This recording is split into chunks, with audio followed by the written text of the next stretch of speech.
Good morning, ladies and gentlemen. The Redevelopment Agency meeting of June 15, 2011 is called to order. This meeting has been properly noticed and posted in compliance with the open meeting law. These proceedings are being presented live on KCLV Cable Channel 2 and are closed captioned for our hearing impaired viewers. The Redevelopment Agency meeting, as well as all other KCLV programming, can be viewed on the city's website at www.kclv.tv.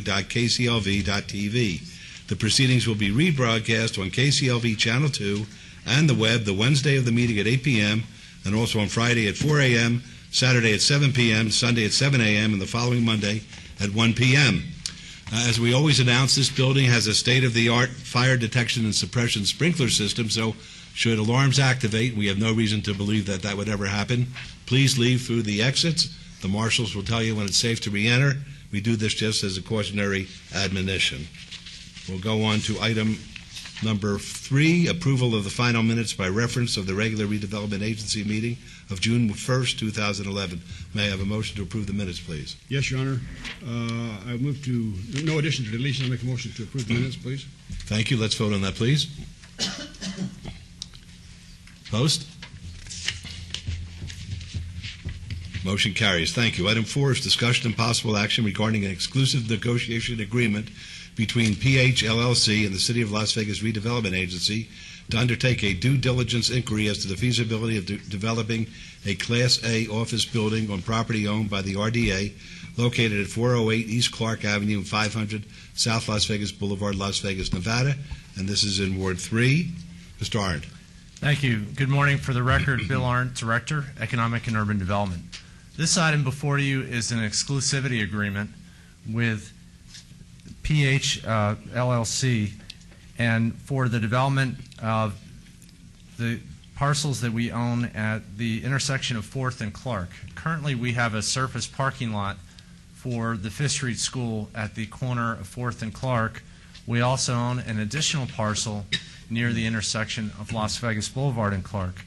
This agreement is to engage PH LLC, a holding company of the Mulaski Company, to study the feasibility of developing an office building comprising 65,000 square feet.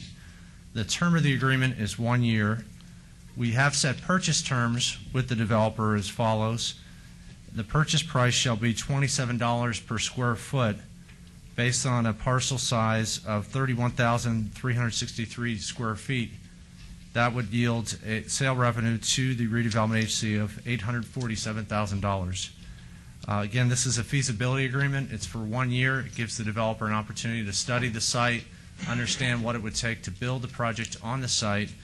Staff does recommend approval. With us today is Chris Kempfer, representing the developer, and I'd like to invite him up to the dais to say a few words. Very good. Mr. Kempfer. Yeah. Good morning. Thank you, Your Good Honor. morning. Chris Kempfer here on behalf of PH LLC, which is actually an affiliated company of the Mulaski companies. We very much appreciate working with staff. We look forward to working with them over the next few weeks and months and wrapping this up. And Brad Shear is here from the Mulaski companies if you have any questions, either of Mr. Shear or myself. But thank you very much, and we appreciate staff's recommendation of approval and ask for your approval as well. Very good. Just one question, Mr. Arndt. With the appraisal, did they take into consideration the Biagiotti purchase of the property close by? That's a good question.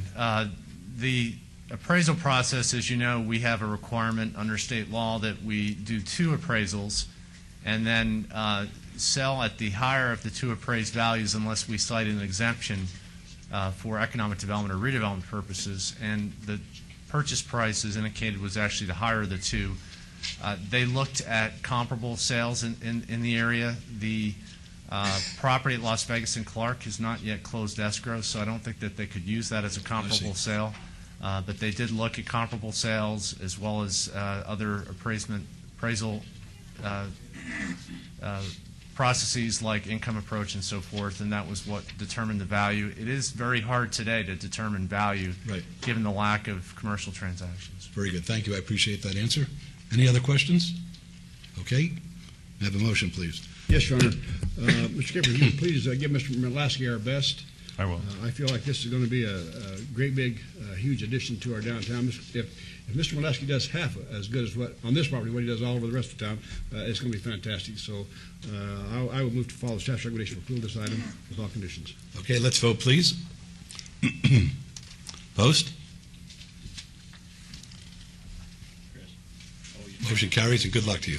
Thank you. Your Honor, if I may just take 1 minute. You may not.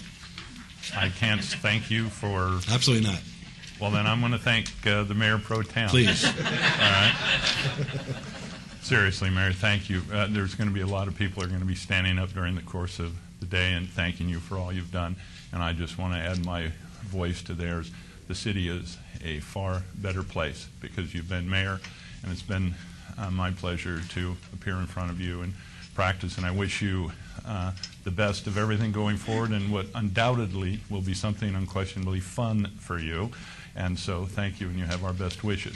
But Mayor Pro Tem, thank you also. This is your last meeting as well, and I wanted to just thank you for your great 15 years of service, not just to your ward, but to the city. And I think you set a standard of excellence that really has been equaled by few. You have kind of a code that you practiced as a councilman, and it's the same one you live your life with. You look someone in the eye, you're honest with them, you tell them the truth, no matter what side that truth falls on. You don't ask somebody to do something or accept something that you wouldn't do or accept yourself. You give your word, and you keep your word, and you ask people to do the same. And you also ask them to be on time. So I very much appreciate it, and I've been honored to appear in front of you and to call you my friend as well. Thank you. I have to say this, Mr. Kempfer, in all sincerity. We're brethren in the same very noble profession. And from the inception of having you appear in front of the council, visit us in our offices, and make representations, there's never been a time that you misled us. You've always been candid with us. I think that you really are the model of what a lawyer should be, and I appreciate your feelings towards me, and they're in spades towards you. Well, thank you, Your Honor. Thank you, Mayor Pro Tem. Thank you. Item number 5, discussion and possible action regarding an interlocal cooperative agreement between the City of Las Vegas, Nevada, and the City of Las Vegas Redevelopment Agency to transfer to the city 60% of the agency's share of real estate taxes in connection with the Metroplex located at 404 South Martin L. King Boulevard that are distributed to and received by the RDA, and finding it as a benefit of the redevelopment area and the immediate neighborhood. This is in Ward 5, and this item is also related to Council Item 71 later on this morning. Mr. Arndt. Thank you, Mayor. For the record, Bill Arndt, Economic and Urban Development. This item really is a cleanup item. As you know, Mark Fine is developing a new headquarters for the Metropolitan Police Department on Martin Luther King Boulevard. And as part of that project, in 2008, the Fiscal Affairs Committee for Metro heard an agenda item number 14, concerning discussion and possible action to relinquish possession of property, which essentially was this property, City Hall, 400 Stewart. And there, as you know, the city and county historically have partnered on funding Metro operations, including their facilities.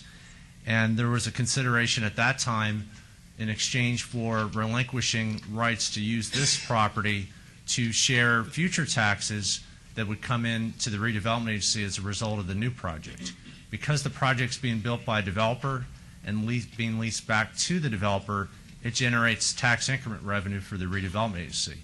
The developer's passing that tax on to the tenant, which essentially is Metro, and then the county and the city, via an operating agreement and a lease, is funding that lease, including funding taxes. So this is really just moving the money that we need to pay the taxes jointly between the city and county back to the county for making that tax payment, which is part of the lease. I would like to enter into the record the Fiscal Affairs Committee agenda and some annotated minutes, including the motion, which was to approve that item in 2008, and hand that to the clerk. Okay, the clerk shall receive that. And so, again, in summary and to conclude, this is really a cleanup item. There's really no fiscal impact. We're simply moving taxes that we would otherwise use to pay the tax bill back to the developer from the redevelopment agency funds. So we're contributing our portion that would normally go to the city, which is the 40%, and then the county, which has essentially a 60% commitment to fund operations. That's the portion, the 60%, that we're conveying from the redevelopment agency to the city, and then by separate agreement, conveying from the city to the county. That latter agreement, we're going to come back to you on the following agenda for approval. With that, staff recommends approval. Okay, and I would hope that when this transaction is completed, that the question as to the footage in the City Hall will be resolved forever and ever, and not even ever in a day, forever. You promise? Yes. Fair enough. Okay, are there any other questions? Yeah, I promise. Any other comments or questions? All right, may I have a motion, please? Is he an attorney? This is in Councilman Barlow's ward. Thank you, Mayor. And thank you, Bill, for explaining in detail as it relates to this item, because I know a lot of council members had questions in regards to the 60-40 split. And so having Terry Ponicello on yesterday really break it down and give us the essence of what this item represented was very clear for me on yesterday. And so thank you for your presentation. And so with that, I move to follow staff's recommendation for approval of this item subject to all conditions. Very good. Let's vote on that, please. Post. Motion carries. Thank you very much. Thank you. Okay, item number 6 is citizens' participation. Public comment during this portion of the agenda must be limited to matters within the jurisdiction of the redevelopment agency. No subject may be acted upon by the redevelopment agency unless that subject is on the agenda and is scheduled for action. If anybody would like to address us, please step up and be happy to hear from you. Give us your name. All right, seeing none, then we'll move on to item number 7. This is agency member recognition. Is there any member of the redevelopment agency who wishes to speak under this portion of the agenda? All right, seeing none, this redevelopment agency is adjourned, and we'll start our city council meeting at 9 a.m. 9 a.m.